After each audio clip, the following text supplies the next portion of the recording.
Welcome to the Honest Healing Podcast, real talk for cycle breakers. I'm your host, Katie Delamon. If you're ready to speak up, set boundaries, heal your nervous system, and build better relationships, you're in the right place. Because you don't need to be perfect to heal. You just need to be honest. Let's go. Welcome back to the Honest Healing Podcast. We are officially now in 2026, and I will also be changing the podcast name very soon.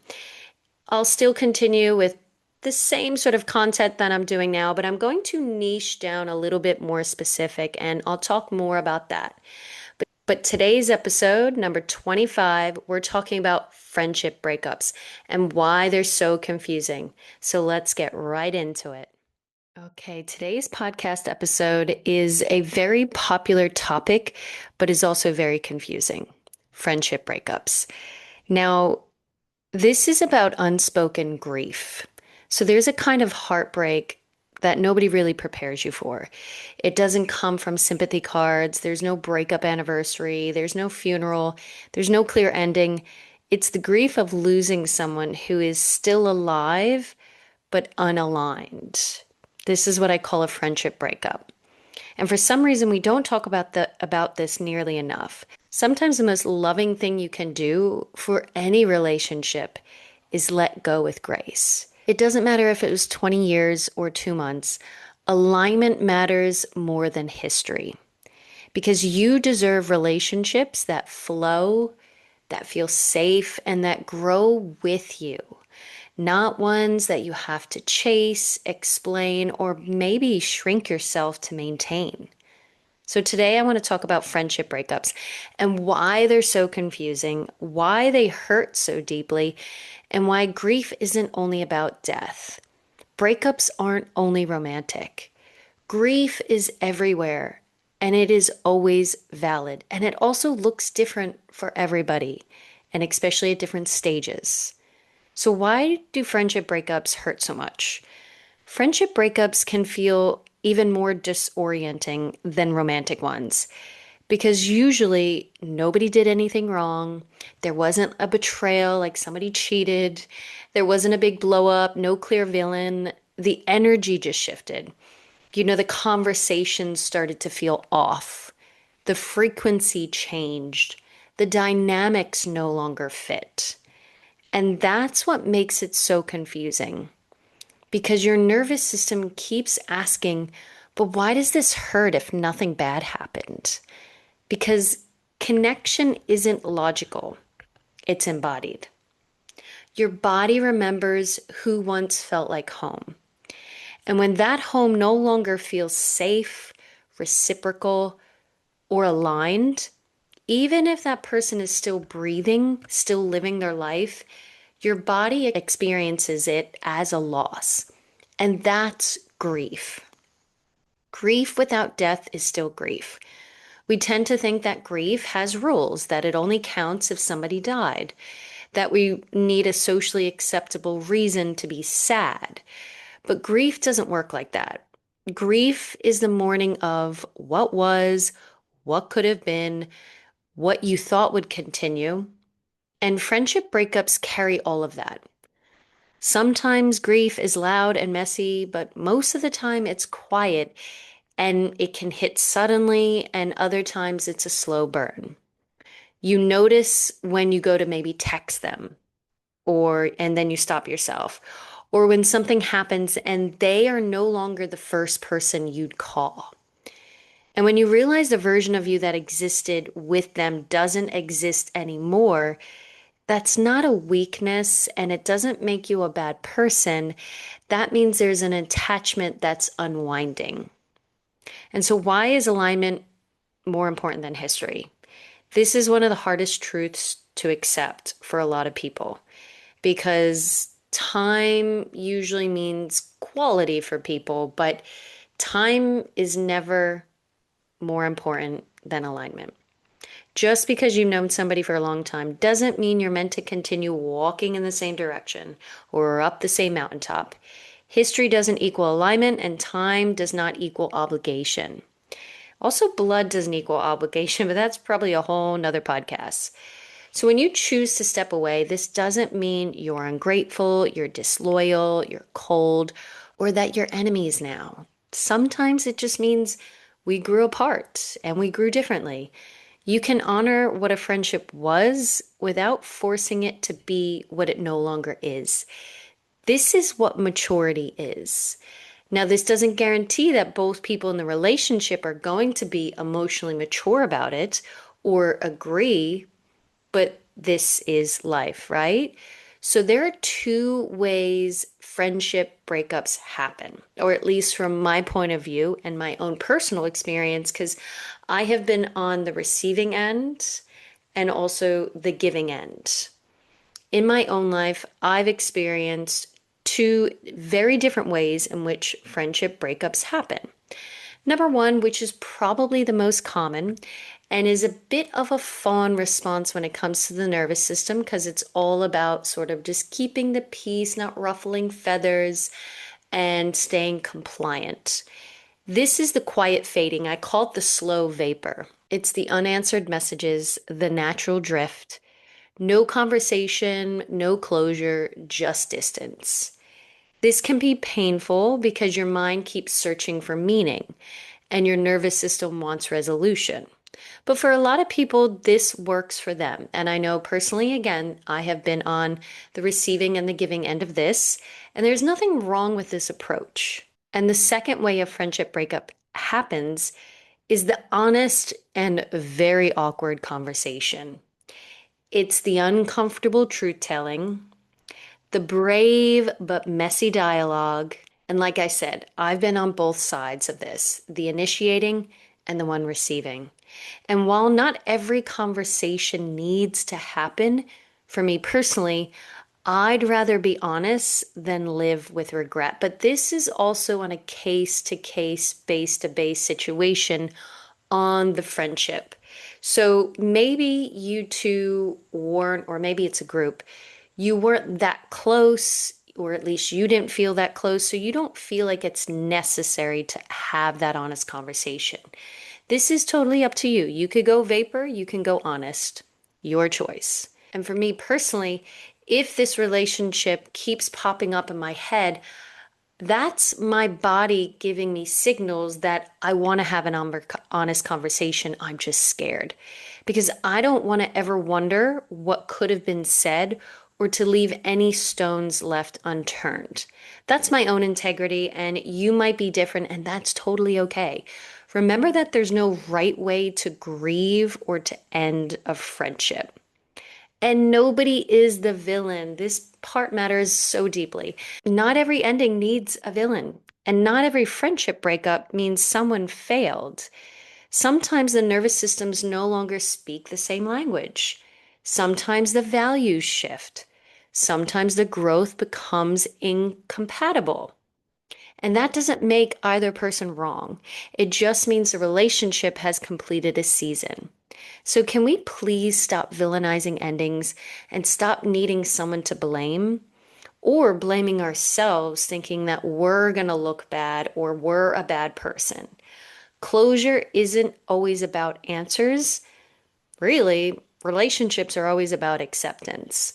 And for me, what I've noticed is that my friendships, if our values don't align and if that person doesn't have healthy boundaries, I'm not saying they have to be a perfect person, but I can't have healthy relationships, especially friendships, if that person doesn't have healthy boundaries. So for me, it always comes down to values and boundaries.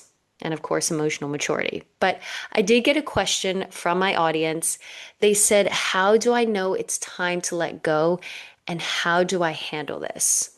So I love the question because it's so real. You know, the truth is your body always knows.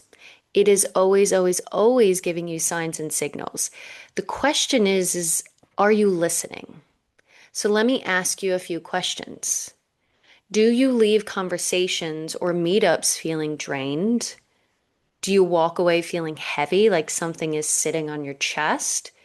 Do you feel confused after spending time with them, like You can't quite pinpoint what's wrong, but something is off. Do you feel maybe belittled? And maybe it's subtle, and maybe it's a comment disguised as a joke, but you feel smaller. Do you feel annoyed and then guilty for feeling annoyed? Do you leave do you leave wishing you had said something but couldn't? Like the words were just stuck in your throat. And do you feel like you can't express yourself properly around them? Like you're editing yourself, you're filtering yourself, or you're shrinking yourself just to keep the peace. And so if you're nodding along right now, that's your body talking. There is always information and data. That tightness in your chest, that's data. The pit in your stomach before you see them, that's data. That exhaustion after a simple coffee date, that's data. Remember that your body doesn't lie. Your mind will always try to rationalize. Your mind will say, oh, but we've been friends for 10 years, 20 years, 30 years. Your mind will say, but they didn't mean it like that. And your mind will also say, well, maybe I'm just being too sensitive. But your body always keeps the score. And here's where inner self confidence comes in, because this is everything. Inner self confidence is trusting yourself enough to honor what your body is telling you. It's saying, I feel drained after being with this person, and that matters. It's saying, I deserve friendships where I can show up fully, not a filtered, smaller, quiet version of myself. It's saying that my peace is not negotiable. And here's the thing, if you can't be yourself in a friendship, if you're constantly walking on eggshells, if you're performing instead of connecting, that's not friendship, that's survival. And you're not here to survive your relationships, you're here to be nourished by them. But does that mean that they're just rainbows and puppies all the time? Absolutely not. Can you have deep, meaningful, emotionally mature, and safe conversations with them? And one of the quickest ways to understand if somebody is emotionally mature is to be honest about a time where they hurt you and see how they respond. If they get very defensive, if they get very deflective, that's probably a good indication that this is somebody you're not going to feel emotionally safe with. So, how do you actually close a friendship? Well, you can go back to what I said. You can either do the vapor or you can have an honest conversation. But first, it always starts with honoring your own truth, getting to know what you really feel and what you really want and what you really value. You don't need anybody's permission. You don't need a dramatic reason. You don't even need to agree with them or explain anything. You simply need to trust what you feel and give yourself permission to choose you, which could look like slowly creating the distance without guilt, declining invitations without over explaining, letting the text sit a little bit longer, and releasing the obligation to maintain something that's already gone. For them, if you choose to have a conversation, and not everyone needs to, just lead with honesty and compassion. You can say something like, I've been doing a lot of reflecting and I've realized I need to step back from this friendship. It's not about blame, it's about honoring where I'm right now. And maybe you want to go into detail where you're at and what's going on, but also being kind, open, and receptive to how they feel, to how they respond, and what feels right and safe for them. So remember, boundaries are not a one-way street. They are a two-way street where if you want your boundaries respected, you must respect other people's boundaries as well. And also know that you don't owe them a 45-minute explanation. You don't need to convince them. And again, it just goes back to honesty. And if they don't receive it well, that's okay. If you're presenting it from love, kindness, compassion, and a grounded place, not a reactive place, that's on them to take on their own reaction. The most confident thing you can do is trust yourself, especially when it's uncomfortable, even when it doesn't make sense to anyone else, even when you're grieving something that hasn't officially ended. That's what inner self confidence is. And that's what I teach my clients. Knowing your worth isn't dependent on how many friends you have, but on how aligned those friendships are with who you are becoming. Very big. We are constantly changing. And if we want to grow, we're always becoming somebody and something new and different. Now, endings aren't always forever. This is another big thing people get stuck on. Breakups don't always mean never again. Sometimes people come back together, older, wiser, and or different. Sometimes a relationship reforms in a new way, with new boundaries, new expectations, new capacity. Sometimes it doesn't. Both outcomes are okay. Nothing is personal, permanent, or perfect. And nothing needs to be forced. Let life just breathe. So, my closing, letting go with grace. If you are grieving a friendship right now, I want you to hear this. You're not dramatic. You're not overreacting. You're not weak. You're human. And choosing alignment over attachment is one of the most self respecting things you can do. You can still love someone and let them go. You can honor the past without dragging it into the future that no longer fits. And sometimes, again, the most loving thing you can do for yourself and for them is to release with grace. Or putting, I didn't talk a lot here, but a lot of the times I did talk about how, for me, if my friends don't have healthy boundaries, our friendship doesn't last. That's just as simple as it goes. Most of the time, these issues can be solved with a boundary. Now, not all the time, but a lot of the times. And that does require you to dig a little bit deeper on what your values are, what you're okay with, what you're not okay with, and then authentically and genuinely and honestly speaking that, which goes back to having that awkward, honest conversation. But again, you can vapor if you want. Remember, this is your world. I'm just living in it. And if this episode or this information resonated with you, please share it with somebody who you might think would benefit, or maybe they are going through something like a friendship breakup right now. This could help them feeling less alone. And this is exactly what I'll be helping my clients go through in my 90 Days to Inner Self Confidence program. I'm going to be releasing a group coaching program because we truly heal in community. And I'm so excited to have a group and a community this year to grow together and to witness one another, to be more vulnerable and to be more honest, right? So if you want to find out more about that, we can always jump on a free discovery call. The link is in my bio on Instagram, my website, all of my social media handles are all the same. Katie Delimon, KatieDelimon. And if you ever want to read about my wild ride from mindlessness to mindfulness, you can check out my best-selling memoir, Trust the Flames. I'm going to be celebrating my 2 or 3 year anniversary this February. Watch out, and thanks for listening.